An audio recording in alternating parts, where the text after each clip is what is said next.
Hi there, welcome back to our channel. My name is Lee and I like to talk about anime, manga, Korean dramas, and fashion, so if you're into any of that, then stick around. Before I get into the video, which is going to be the second part of the winter animes that I watched this season, I wanted to add, because the last one that I did, I talked about Requiem of the Rose King, and I didn't realize that it's actually going to be a two-part 24-episode season going from winter into spring. So learning that information, I think I am going to end up dropping it just because I don't really have an interest in continuing it. It wasn't my thing, and I can't really see it improving from there. So I will be dropping that one. But moving on from there, I want to talk about 3 animes that I watched in the winter season that I absolutely loved that are either in the process of ending or that did just end, that I didn't include in the last episode because I hadn't completed them all. So the first one that I'm going to include is Ryman's Club, which is also known as the Salaryman Club.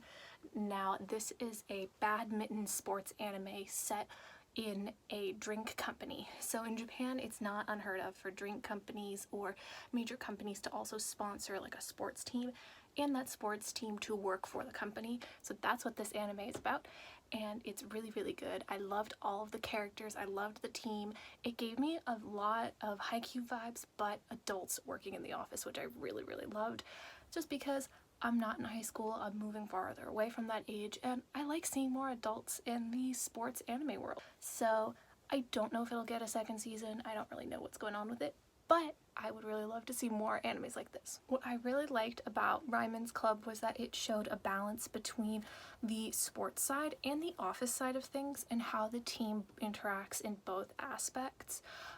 It was overall really great. The characters were awesome and I really bonded with a lot of them. So yeah, definitely would check it out. I wouldn't give it like a 10 out of 10, but it was a really cute sports anime, and I think that it was really great to see more adults in the sports anime world and also just more adult animes. The second anime that I want to mention is one that I wasn't actually expecting to watch, and I didn't think that I was going to enjoy, but I was really surprised by, which is Love of Kill.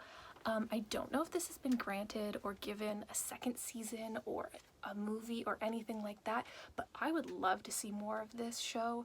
I know it has a manga and I am considering picking it up because it did leave me wanting more. It's about a young girl who is a bounty hunter who is hired to go after a man named Song Rang-ha, who has the same name as someone who she recognizes from her childhood, but she has no memories from her childhood, so she doesn't know why the name sounds familiar.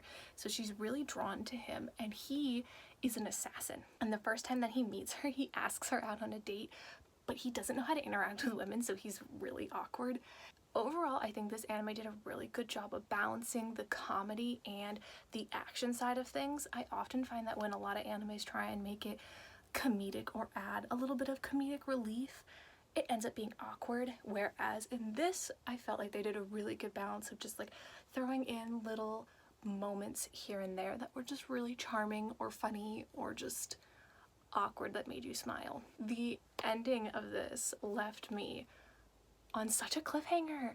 She starts to like learn more about her memories and remembering things, and Song Rang-ha, you start to see his flashbacks of what her memories are. So you're starting to get pieces of everything, and so I'm so curious about where this is gonna go. I know that the manga isn't super far ahead of where the anime is right now, so I'd be curious to see if they're gonna wait for the manga to go farther ahead and then make a second season, which I really hope that they do because this was really good. The final show that I want to mention is the second part of the case study of Vanitas, which is the second 12 episodes following up the first set of 12 episodes that came out, I want to say last year. Overall, I thought that this was a really good continuation from the first half of the season. They did like a 12.5 episode where they summarized the first season up really nicely, which I'm glad that they included because I feel like a lot of shows that do split their seasons up like this often don't include that, and I really appreciated that because I know a lot of people find that the case study of Vanitas is a little bit complicated when they're watching it. I totally understand that. It throws a lot of bits and pieces at you at once, and if you're not fully focused on it, you're gonna miss something. I personally find I can't just watch this while I'm doing like other stuff or like quickly check my phone while I'm watching it. Like, I have to be fully invested into this. I love Vanitas as a character. I think he's a great character mix of like Daza, Gojo, and himself, which I really, really love. Maybe a little sprinkle of Howl from Howl's Moving Castle, which I also really love. I also adore Noe, and their interactions together are just so freaking adorable. They did introduce a bunch of new characters in this season, which I thought really like expanded the story and kept it moving on. And it just was really action-packed, and I really enjoyed it, so definitely check that out. Thank you so much for watching. Let me know if there were any shows that you guys watched during the winter season that I didn't mention in either of these videos that you would recommend, because I'm always looking for new stuff to catch up on and watch. My next video is going to be all of the spring animes I'm watching and a little bit of a first impressions of the first episodes that came out, so stay tuned for that one.